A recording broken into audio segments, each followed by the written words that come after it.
Depuis le premier jour, nous demandons un référendum, qu'il soit juste et que tout le monde puisse venir le vérifier. Le gang qui est au Parlement ne devrait pas nous imposer ses opinions. Pourtant, même dans l'hémicycle à Kiev, les opinions divergent. La démocratie à coups de poing, les nationalistes du parti Svoboda s'en prennent aux communistes, quelques instants après le discours jugé pro-russe du leader du PC. Philippe Couillard, le nouveau chef du Parti libéral, devient donc le prochain Premier ministre du Québec. Un neurochirurgien réputé qui a plongé en politique dans les années 2000. Il a déjà été ministre de la Santé. Ce soir, devant vous, je m'engage à diriger un gouvernement responsable, compétent, intègre et transparent.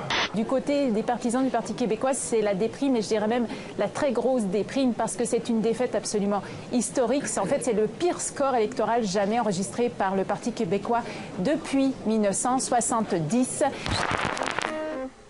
C'était 64 minutes, Le Monde en France. C'est votre grand rendez-vous d'information. Merci à vous d'être fidèles à votre grand rendez-vous d'information. À demain sur TV5 Monde. De l'actualité, le sang a de nouveau coulé à Fort Hood. 4 morts et 14 blessés dans une fusillade. Cette base militaire texane a vécu un drame similaire. C'était en 2009. À la une de l'actualité, le sang a de nouveau coulé à Fort Hood. 4 morts et 14 blessés dans une fusillade. Cette base militaire texane a vécu un drame similaire. C'était en 2009. Le syndrome Vietnam, qui se soucie des soldats revenus d'Irak ou d'Afghanistan. 20 vétérans de ces guerres se suicident chaque jour. Le Congrès semble inerte face à cette réalité.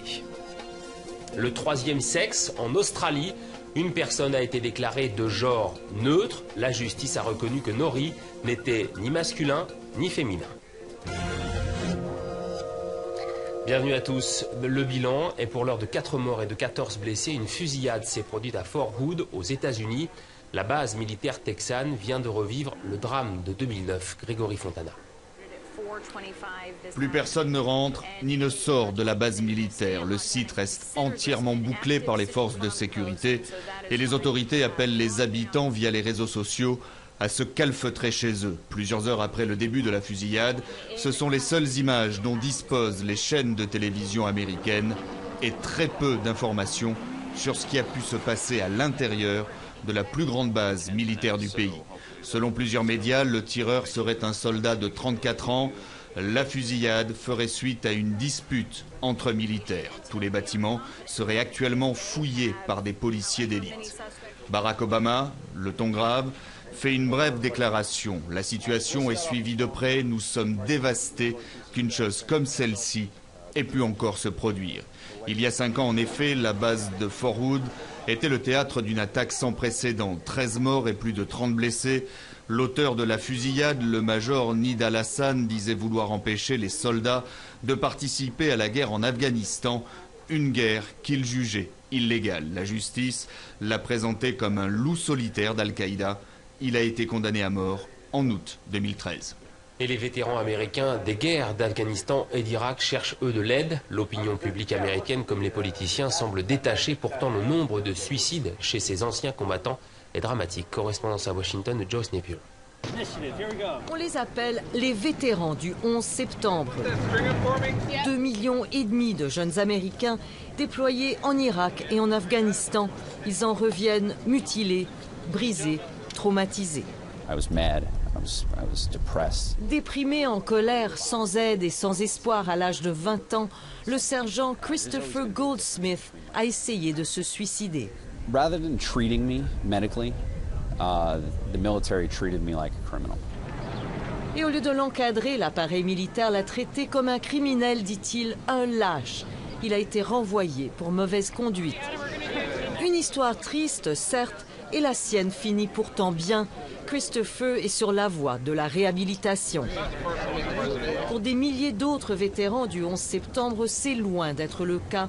Les suicides dans leur rang ont pris des proportions épidémiques. À l'ombre du Congrès, une petite cérémonie, un appel à l'aide. Des anciens combattants et leurs familles plantent des drapeaux pour chaque suicide de soldats. En moyenne, 22 par jour aux États-Unis, près de 8000 par an. Le département des anciens combattants est forcément débordé. Les blessés et les mutilés sont la priorité, la détresse psychologique est donc négligée. Adam Renteria en sait quelque chose. Il est revenu de la guerre la mort dans l'âme, suicidaire, violent et méchant. Un organisme privé d'aide aux anciens combattants lui a donné ce chien, Rakassan, son meilleur ami, une thérapie peu répandue peut-être, mais qui lui a sauvé la vie. La cérémonie n'attire que quelques dizaines de personnes et rien qu'un sénateur. Le public et les politiques, il faut croire, n'écoutent plus. Les drapeaux ont été enlevés, la cérémonie vite oubliée, mais le problème reste entier. Devant l'indifférence de l'opinion publique, le Congrès n'est pas pressé d'adopter une loi pour aider les vétérans en détresse. Pas étonnant alors que les anciens combattants américains se sentent abandonnés. Ici Joyce Napier, Radio-Canada, Washington.